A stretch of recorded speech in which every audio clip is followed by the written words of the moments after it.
Au programme cette semaine, la visite de la caverne d'Alibaba du Player Vintage. Connaissez-vous le MO5, une association de gentils barjots qui collectionne toutes les vieilles bécanes. Non pas des deux roues, mais des consoles, des vieux PC et les jeux qui tournaient dessus. Pour vous, et rien que pour vous, on a fait rentrer une caméra dans leur repère ultra secret. Reportage.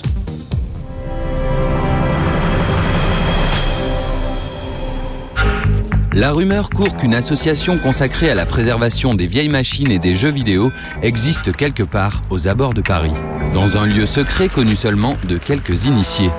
Armés d'un détecteur de pixels et d'une simple caméra, nous sommes donc partis à sa recherche en ayant la sensation d'accomplir l'une des mini-quêtes d'un jeu de rôle.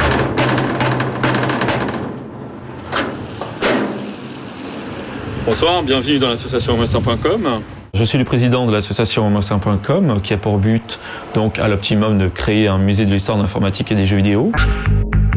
L'association existe depuis 2003, que nous avons réclamé cet espace en 2004 et que nous travaillons dedans depuis 2005.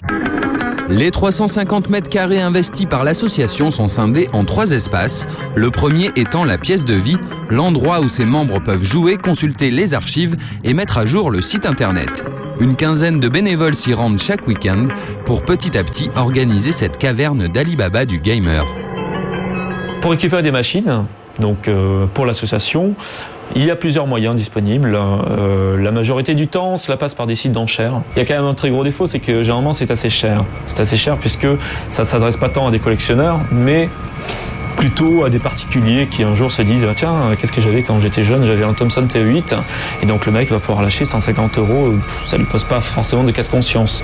Si c'est un collectionneur et à plus forte titre encore une association de collectionneurs, forcément on va jamais mettre 150 € dans une machine commune, mais on va essayer de grappiller des petits périphériques, des manuels d'utilisation, des choses qui font un petit peu qui viennent compléter une machine en fait. Sinon il y a bien sûr les puces et les brocantes, donc il faut bien avouer que sur Paris, depuis de nombreuses années, on ne trouve plus grand chose sur les puces et brocantes locales. Il faut vraiment aller en banlieue, dans les petits villages, vraiment à une vingtaine, une trentaine de kilomètres de Paris, où là encore on peut trouver un petit peu de matériel, mais c'est quand même devenu assez rare.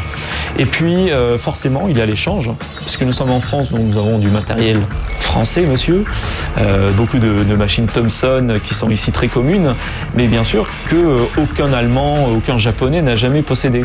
Et là ça devient une force de vente ou d'échange, puisque nous pouvons expédier des MO5 au Japon et en retour récupérer des machines MSX absolument magnifiques. Derrière ces rideaux situés au cœur du deuxième espace se cachent les réserves du futur musée.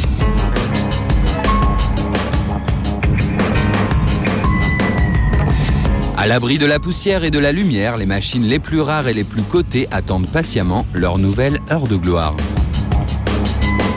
Ce qui est important donc à l'époque, effectivement dans les années 80 à 90, c'est qu'il y a eu une pléiade, une espèce de formidable galaxie de nouvelles machines qui sont plus ou moins arrivées tout en même temps. Forcément donc avec un tel nombre de machines, peu ont survécu. Les réserves de l'association constituent le troisième espace. Toutes les collections et les dernières acquisitions sont entreposées là, comme dans un grenier, avant d'être passées par l'outil d'inventaire et obtenir ainsi un ticket d'entrée pour le deuxième espace. Organisation semble être le maître mot de cette association aux ambitions très claires. Ceci est notre outil d'inventaire qui est ISO, c'est-à-dire très proche des musées nationaux. Calquée sur la méthode Joconde, utilisée entre autres par le musée du Louvre, la mise en inventaire se veut professionnelle. Mais le moteur de l'association reste la passion. Une passion au service d'une mission, préserver les machines qui ont marqué notre enfance et attestent du chemin parcouru par l'industrie du jeu vidéo depuis ses débuts. Espérons maintenant que ce travail de l'ombre puisse un jour être exposé aux yeux de tous. Et dire que vous vous débarrassez de vos consoles en les bradant. Mais vous êtes dingue, faut tout garder, c'est sentimental quoi.